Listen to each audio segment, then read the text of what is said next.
வணக்கம். இன்றைய காவல் விரைவுச் செய்தி. கன்னியாகுமரி மாவட்ட ஆயுதப்படையில் 3 நாட்கள் நடைபெறும் சாலை பாதுகாப்பு ஓவிய கண்காட்சியை தொடங்கி வைத்த மாவட்ட காவல் கண்காணிப்பாளர் டாக்டர் ஆர். ஸ்டாலின் IPS அவர்கள் கன்னியாகுமரி மாவட்ட ஆயுதப்படை வளாகத்தில் அமைந்துள்ள குழந்தைகள் போக்குவரத்து பூங்காவில் 3 நாட்கள் நடைபெறும் சாலை பாதுகாப்பு ஓவிய கண்காட்சி மற்றும் விழிப்புணர்வு நிகழ்ச்சி 10/2/2026 துவங்கியது. இந்நிகழ்ச்சி மாணவர்களிடையே போக்குவரத்து விதிகள், சாலை பாதுகாப்பு மற்றும் சமூக பொறுப்பு குறித்த விழிப்புணர்வை ஏற்படுத்தும் நோக்கில் ஏற்பாடு செய்யப்பட்டுள்ளது. ஓவிய கண்காட்சி.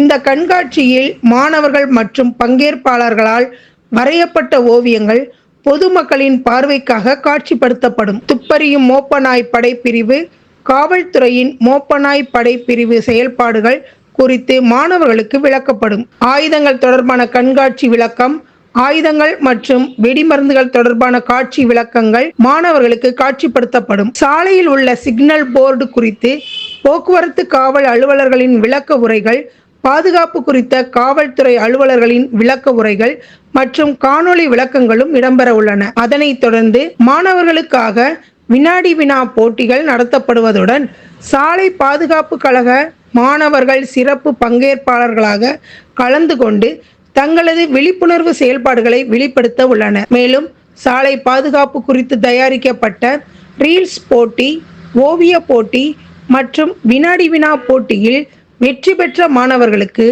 மாவட்ட காவல் கண்காணிப்பாளர் டாக்டர் ஆர். ஸ்டாலின் IPS அவர்களால் பரிசுகள் மற்றும் பாராட்டு சான்றிதழ்கள் வழங்கினார்கள். இந்த 3 நாள் நிகழ்ச்சியின் மூலம் குழந்தைகள் மற்றும் இளைஞர்களிடையே சாலை பாதுகாப்பு குறித்த விழிப்புணர்வை மேம்படுத்தி விபத்துகளை குறைக்கும் நோக்கில் காவல்துறை பல்வேறு நடவடிக்கைகளை மேற்கொண்டு வருவதாக அதிகாரிகள் தெரிவித்தனர். துவக்க நாள் நிகழ்ச்சியில் ஆயுதப்படை துணை காவல் கண்காணிப்பாளர் திரு கோவிந்தராஜு, உதவி காவல் கண்காணிப்பாளர் பயிற்சி திருமதி அங்கிதா IPS, துணை காவல் கண்காணிப்பாளர் பயிற்சி திரு இளஞ்செழியன், போக்குவரத்து மற்றும் ஆயுதப்படை காவலர்கள் கலந்து கொண்டனர். பொதுமக்கள் மற்றும் மாணவர்கள் அனைவரும் இந்நிகழ்ச்சியில் கலந்து கொண்டு பயன்பெறுமாறு அழைப்பு விடுக்கப்பட்டுள்ளது. காவல் விரைவு செய்திகளுக்காக கன்னியாகுமரி மாவட்டத்திலிருந்து டிகிரி இளையராஜா.